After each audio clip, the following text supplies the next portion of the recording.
ನಮಸ್ಕಾರ ರೈತ ಬಾಂಧವರೇ. ಕಳೆದ ಒಂದು 5 ದಿನಗಳ ಹಿಂದೆ ನಾನು ಚಿತ್ರಹಳ್ಳಿಯಿಂದ ಗೋಟ್ ತಗೊಂಬಂದು ಯಾವ ರೀತಿ ಬೀಜೋಪಚಾರ ಮಾಡಿದೆ ಅಂತಂದೇಳಿ ನಿಮಗೆ ತೋರಿಸಿದೆ.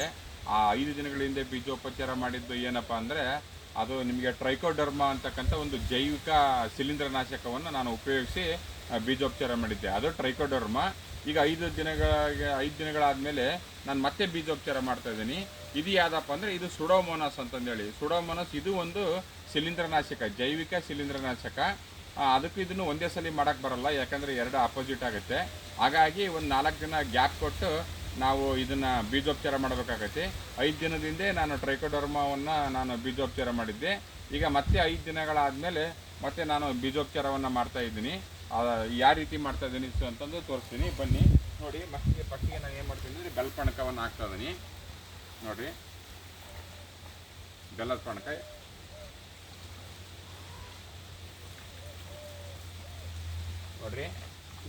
ನೋಡ್ರಿ. ಇದು ಸುಡೋಮೋನಾಸ್ ಅಂತಂದು ಹೇಳ್ಬಿಟ್ಟು, ಇದು ಒಂದು ಜೈವಿಕ ಶಿಲೀಂಧ್ರನಾಶಕ.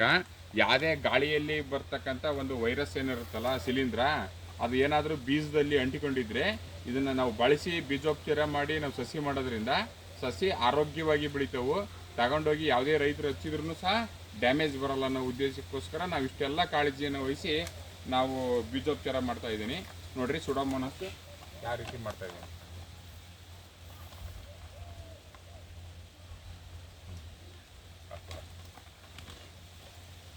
ನೋಡಿರಿ. ಈ ಥರ ಹಾಕ್ಬಿಟ್ಟು ಇದನ್ನೆಲ್ಲ ಈ ಥರ ಕಲಿಸ್ತಾ ಇದ್ದೀವಿ.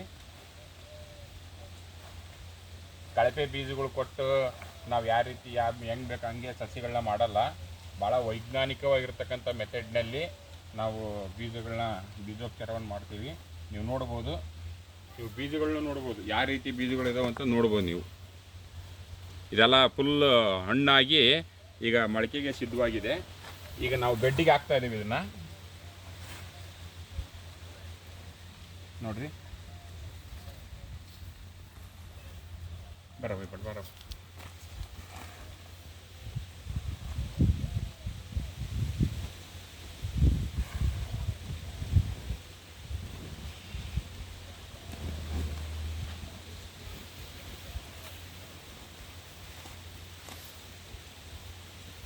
ಬರ್ರಿ.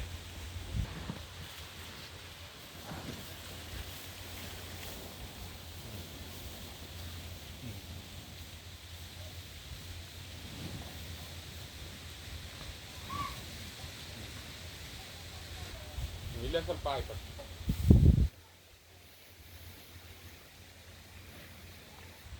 ನೋಡ್ರಿ ರೈತ ಬಾಂಧವರೇ. ಈಗ ನಾನು ಸುಡೋಮೋನಾಸ್ ಬೀಜೋಪಚಾರ, ಜೈವಿಕ ಶಿಲೀಂಧ್ರನಾಶಕ ಬೀಜೋಪಚಾರ ಮಾಡಿ ಬೆಡ್ಡಲ್ಲಿ ಹಾಕ್ತಾ ಇದ್ದೀನಿ. ಯಾವ ರೀತಿ ಬೆಡ್ಡಲ್ಲಿ ಹಾಕ್ತಾ ಇದ್ದೀನಿ ನೀವು ನೋಡ್ಬೋದು. ಗೋಟ್ ಯಾವ ರೀತಿ ಇದಾವೆ ಅಂತಂದೇಳಿ ನೋಡ್ರಿ. ಇಲ್ಲಿ ಎಲ್ಲ ನಾನು ಬೆಡ್ಡಲ್ಲಿ ಹಾಕ್ತಾ ಇದ್ದೀನಿ. ಎಲ್ಲ ಚಿತ್ರಹಳ್ಳಿ ಗೋಟು.